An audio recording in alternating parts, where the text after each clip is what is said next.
Hey, my name is Jordan Kelleher. I was a business broker for several years out of Dallas, Texas, and I wanted to make this video to cover what you can realistically expect when you're trying to buy a business. I know there's a lot of information out there today. As someone who worked as a business broker, I want to give you realistic time expectations, what the process looks like, and what you can realistically expect as far as the money you'll have to spend in order to buy a business. And so the first step in buying a business is actually finding a business. And I tell a lot of people, in my opinion, I think that's the hardest part, is just finding a good quality business to pursue. And now you've got two different options you can take when you're trying to find a business. You've got the on-market businesses and you have the off-market businesses. And the way I like to describe that is the on-market businesses, when you look for businesses on websites like BizBuySell, BizQuest, LoopNet, I like to call those more businesses that are downstream. And what I mean by that, as someone who worked as a business broker, if I had a new client come across our desk or a new business listing come across our desk, the first thing that I'm doing is I'm going to call buyers who I know are looking for those types of businesses. Whether they kept in contact with me, I was aware of them from a past deal, I would have groups or pools of buyers that I knew what their criteria was, and if we had a business that came across our desk that fit that criteria, I was just going to call those buyers directly, or I was going to float it in front of a PE firm. And so if neither of those buyers or those private equity firms were interested in the business, whether it was just, it wasn't a match, it wasn't the right time, it wasn't a good geographical location for them, they passed up on it. Then I would go list it on a website like BizBuySell, right? And so it was more of a downstream business, is what I would call it. And so it's not that it's a bad deal, it's just keep in mind, someone's probably looked at the business already if you see it on a listing website like that. Again, it doesn't mean it's a bad deal, it just means it probably wasn't the right fit for that person, whether it was at that time or it just wasn't, they weren't ready to buy a business like that, right? And so you've got the on-market listings, which are a little bit more downstream, which means someone's probably already looked at it. And then you have the off-market listings, which are a little bit more upstream. And how do you find an off-market listing? Well, there's several different approaches you can take to that. The first one is like I just described for the buyers who keep in contact with business brokers. And so if you're looking for a deal that's a little bit more upstream, you want first pick, a little bit less competition, you have to start building those relationships with the business brokers in your area. And you'll quickly start to find out who the good brokers are that have a lot of listings and they have a good network themselves. And so what you would want to do is just start calling around to the business brokers in your area and letting them know what you're looking for, having some sort of criteria that you're looking for, whether it's location, the cash flow size or EBITDA size, the type of industry you're looking for, what your goals are with the business, if you want to be a little bit more involved, if you want to be a little bit more absentee. Let the business broker know exactly what you're looking for, and then just keep in touch with them. Hey, do you have any new listings that came up this month or this quarter, right? And so keep that relationship, and I promise you, if this broker is good, you'll be the first phone call that they make when a business like that comes across their desk. And so that's one way of doing it. It's a little bit more of a longer term approach to it. But if you can be that person, that buyer for a lot of these business brokers in their phone, in their contact books, well, they're going to call you whenever a good opportunity comes across their desk. And then the second option is the good old-fashioned sales approach, right? And this was something that I did even as a business broker, was I would send cold emails to business brokers by scraping their emails off of Google, sending them a quick email, trying to get some sort of short little phone call where I can have that conversation to see if they're open to selling the business. Now, this is something that you can do. Obviously, it takes a little bit more work, it takes a little bit more ambition, and it does take a little bit longer. But cold emailing business owners, and make sure you're emailing the business owner themselves. Don't email a group email or the front desk person. That's a very quick and sure way for them to close the door on you, because business owners never want their employees to know they're selling their business up until the very last minute. And so if you open that door right off the bat, they're going to just close the door right back on you. So make sure you're getting the actual business owner's email address whenever you're doing your research, but send out a few emails every single day until you can start getting those phone calls booked and having those conversations with business owners to see if they're willing to entertain a conversation around selling their business. And I think what you're going to find out, just with anything in sales, is that they're going to have a handful of people who are going to tell you to screw off. You're going to have a handful of people who are interested in having the conversation, and then you're going to have a handful of people who had no idea that they can even do this. And so it might be a really awesome email for them to get. So that is the off-market approach, and obviously that puts you up a little bit more further up the stream, if you will, because you're going to then have first look at this business and not a lot of competition with other buyers since it's not listed on the market. And so those are your two options of how do you find a business, right? And then usually the next question I get around, okay, what can I realistically expect when I'm trying to buy a business is how much money do I have to spend, right? And I know a lot of people talk about no money down and all these creative ways of buying a business. And yes, you can get very creative in buying a business. And this is why I like this market, is because it's not so much like real estate where it's this, and this. You can get really creative and pull different people in and pull investors in and try and move seller notes around. But what I always tell people is prepare to spend at least 10% of the purchase price as a down payment. Most times, a lot of these small business acquisitions, they're going to be done through an SBA loan. 99% of the time. Any deal that's under $5 million, because the SBA will lend up to $5 million. So anytime a purchase price is under $5 million, more times than not, you're going to go through the SBA in order to get financing for the deal. Now, the SBA is going to require a 10% down payment unless you can find other creative ways in doing this, right? Bringing in an investor, using a portion of the seller note as part of your down payment, which they reserve for a very small group of people. Usually it's employees of a business trying to buy that business is when they'll allow that.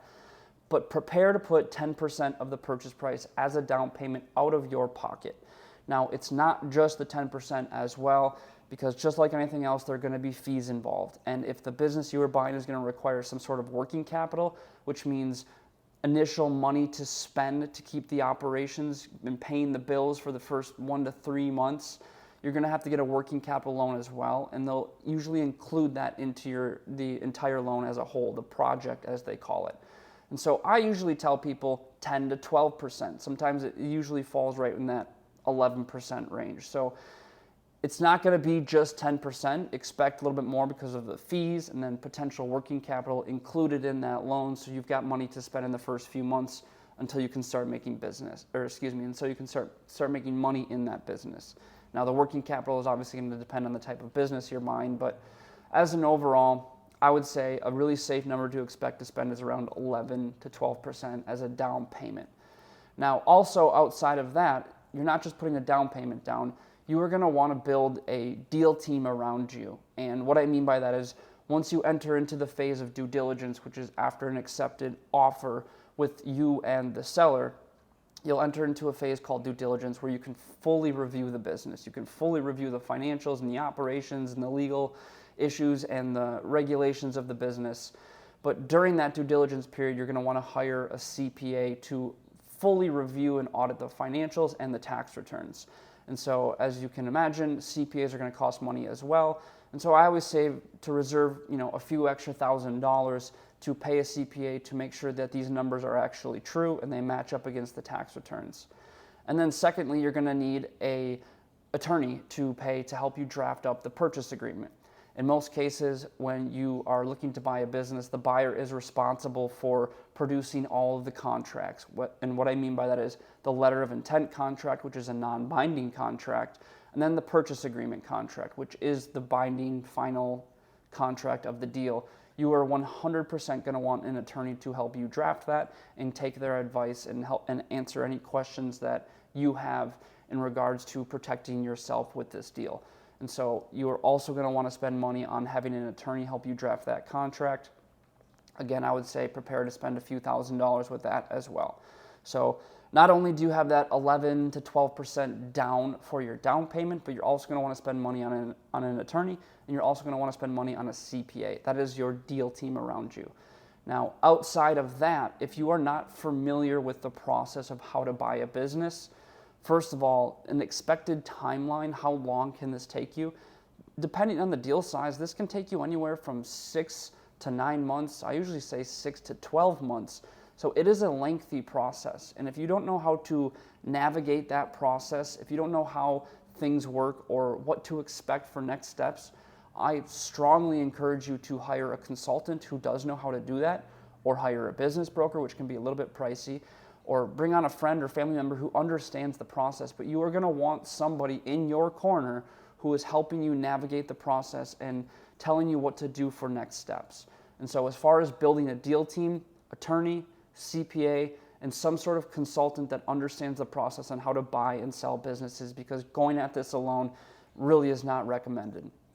So that's kind of covering a very bird's eye view of what the process can look like, how much money to spend, and then again, the timeline of what this entire process will take. I would peg it around 9 to 12 months, to be completely honest with you. It just depends on how fast you can move, how fast the sellers are willing to move. And so that is a really good timeline to expect for buying a business. So I know there's a lot of information out there and people are always telling you these creative ways. Yes, you can get creative. They are a little bit more difficult to do. And so if you want to just take the traditional approach of buying a business, expect to come to the table with a down payment, expect to spend money, expect this to take some time. And then, make sure you build that deal team around you. And then lastly, expect to put in some work and to go through some deals that get really close to an LOI, or maybe you even sign an LOI and it falls through and you have to start all over again. And so this isn't, hey, I'm just going to go pick out a business online and pursue it and buy it, because there might be some things that you uncovered during due diligence that you don't like, and you have to back out and start all over again. And so it is work. It is a lot of work, and you're going to be met with a lot of failures. It is the most up and down roller coaster ride type of industry that I've ever seen or been a part of. One day you think the deal's dead, and the next thing it's back, and then one day you think you're about to close, then all of a sudden a big problem arises, and so you have to emotionally and mentally be stable throughout the entire time, and you really want to remove emotions from this process as much as you can. And the way to do that is leaning on that deal team, leaning on the experts to review the financials for you, leaning on the consultant to help you figure out what next steps are, and leaning on the attorney to help you put all of your legal protections in place for you.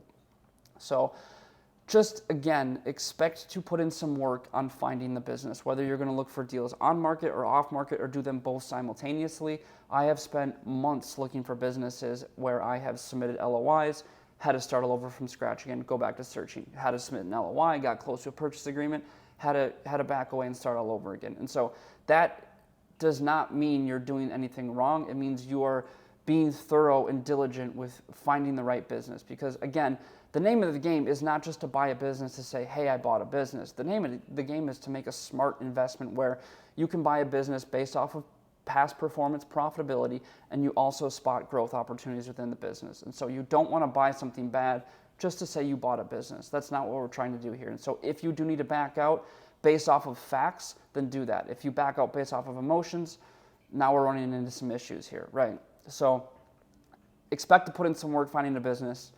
Expect it to take a while. It can take you months. It could take you several months to find the right business to pursue. Expect to come to the table with at least 11%, 12% as a down payment. Expect to spend a few $1,000s for a CPA, a few $1,000s for an attorney, and then expect this to take anywhere from 6 to 12 months.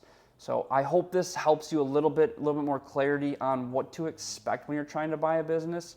And as you start going down that path, you can start to pull in other members to help you get this deal done, and then you can sufficiently and correctly prepare yourself financially or time-wise or work-wise as far as when you are going to start looking to buy a business. You can be fully prepared, and when you're ready, you can pull the trigger and hit the ground running.